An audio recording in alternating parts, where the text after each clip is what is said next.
और कृष्ण बार बार कहते हैं तो कृष्ण से कुरुशांदीपन ने कहा है, बेटा यदि मुझे देना चाहते हो, मेरा एक पुत्र था जो समुद्र में शंकासुर ने खत्म कर दिया, हमें हमारा पुत्र दे देंगे लाके क्या?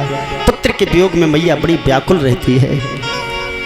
कृष्ण ने कहा है, गुरुदेव गुरु दक्षिणा के लिए गुरु ने जो कहा है उसके लिए प्राण रहें चाहे चले जाएं, हम गुरु दक्षिणा को जरूर देंगे। ये हमारा धर्म बनता है। गुरु की वाणी से जो निकल गया है उस आज्ञा का पालन करना शिष्य का धर्म है।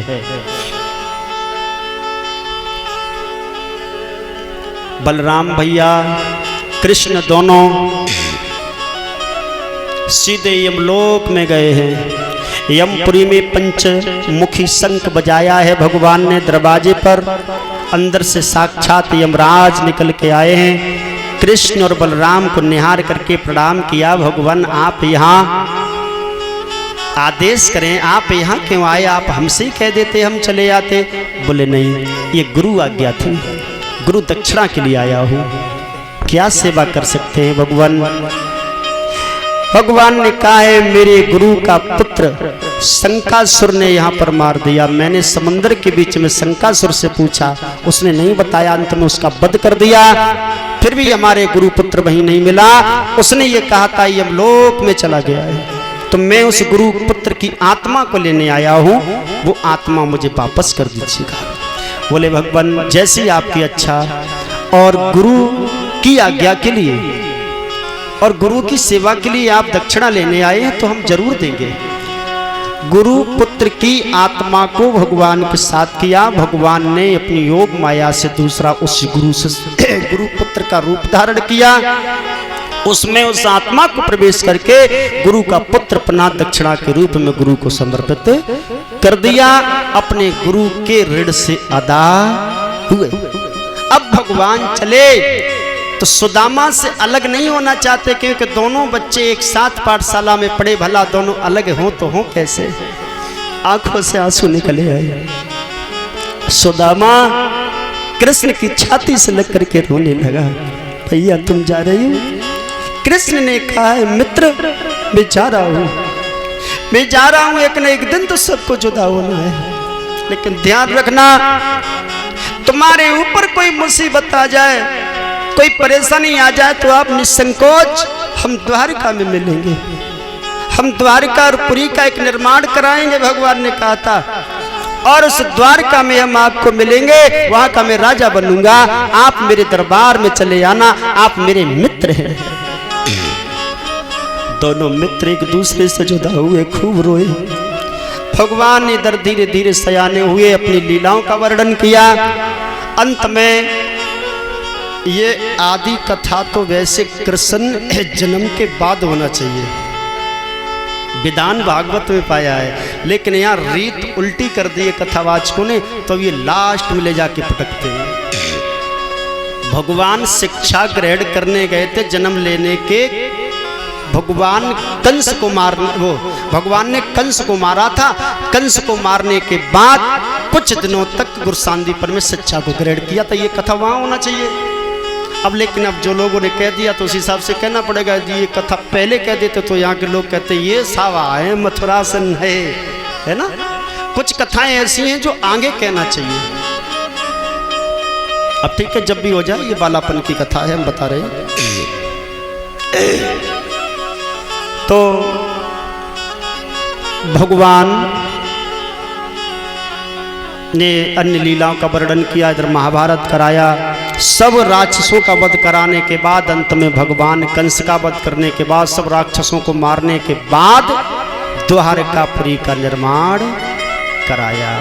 वहाँ के राजा बने, फिर इनकी शादियां हुई। सुदामा अपने घर गए थे, धीरे धीरे वो भी बड़े हुए। इनका विवाह सुशीला नाम की बिटिया के साथ में हुआ। ये प्रदुचित पांडे के लड़का थे, माँ बैजंती थी इनकी। सुशीला नाम की पत्नी घर में आई है। ये गुजरात प्रांत में पोरबंदर के रहने वाले थे। इनके घर में 2 बच्चे हुए। एक बच्चे का नाम तोष रखा गया, दूसरे का नाम संतोष था। सुदामा की शादी जिस दिन हुई है तो पत्नी के घर में कदम रखते रखते दिन प्रतिदिन गरीबी आती गई। आज भी कुछ विधान ऐसा होता है कि कुछ माताएं की शादी होने के बाद जब कदम घर में रखता है तो घर धीरे धीरे पतन की तरफ भी पहुंचने लगता है।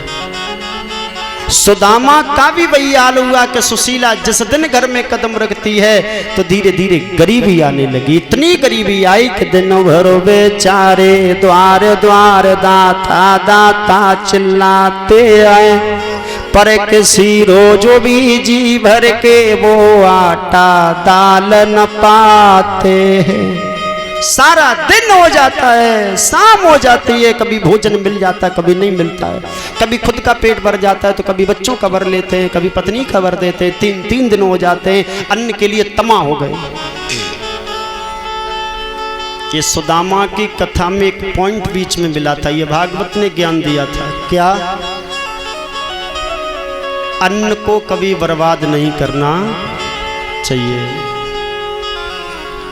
सुदामा चाहते तो उन चनों को फेंक भी सकते थे, लेकिन नहीं। अन्न का दाना भी फेंकना महापाप बताया है। ये अन्न कैसे पैदा हुआ उस किसान को पूछो, उसने दिन और रात की मेहनत की,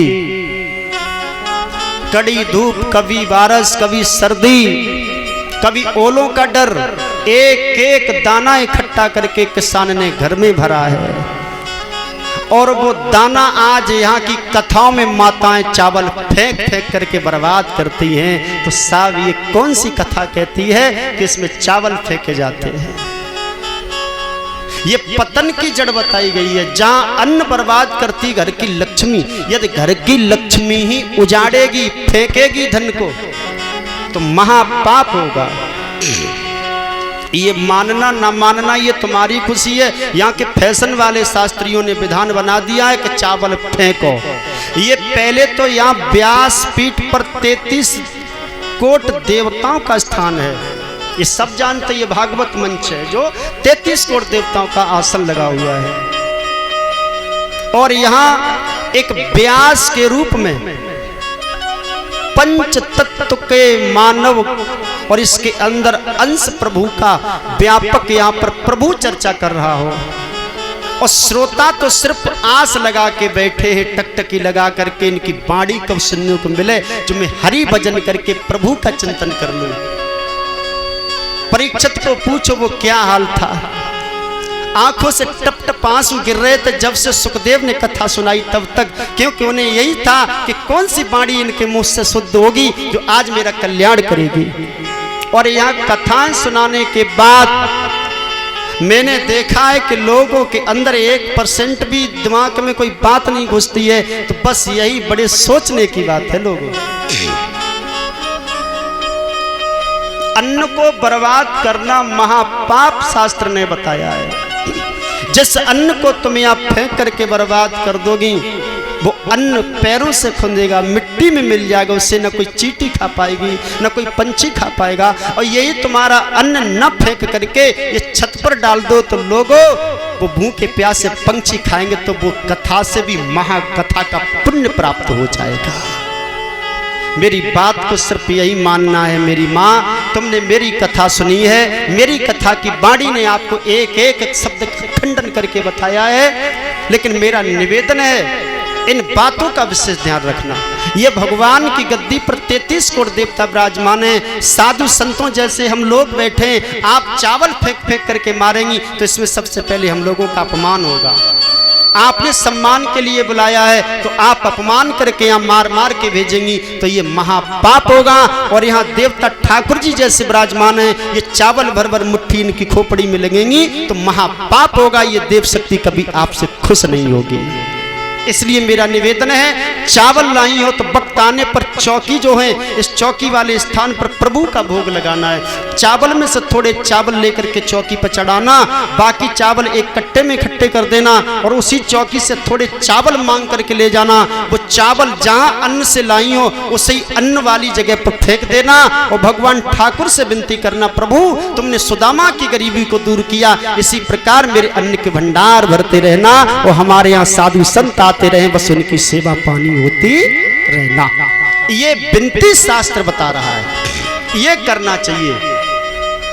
मेरा आपसे निवेदन है, बात मानना ना मानना तुम्हारी खुशी है और फिर तुम जानो, तुम्हारा काम जानो। मेरी कथा में कभी चावल नहीं फेंके जाते, मेरी कथा में कभी ये मटकी नहीं फोड़ी जाती, गागर। मेरे यहाँ तो अंदर का कंस मारा जाता अभिमान। मेरे यहाँ तो सिर्फ चावल का भोग ठाकुर को लगाया जाता है। जो सुदामा भीख के चावल ले गए थे, ठाकुर ने बड़े प्रेम से खाए थे कि मेरा मित्र लेकर के आया है। चावल कृष्ण को बहुत प्यारे हैं, इसलिए मेरा निवेदन है, भोग लगाने के लिए चावल मंगाए जाते हैं, भोग लगाना आप, ठीक है। चावल का दाना बर्बाद मत करना, महापाप बन जाएगा। भागवत का जितना पुण्य तुमने लिया है वो सब निष्फल हो जाएगा अगर आपने चावल फेंक दिए तो।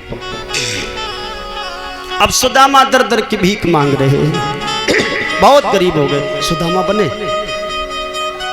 जा बनवा।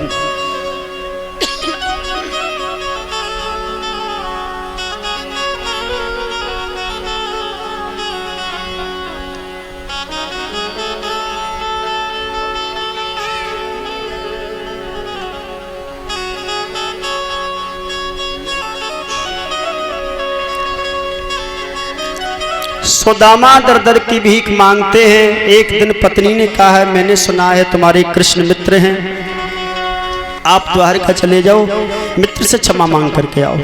सुदामा ने कहा है, देवी कैसे जाऊं, मेरे घर कुछ है नहीं है।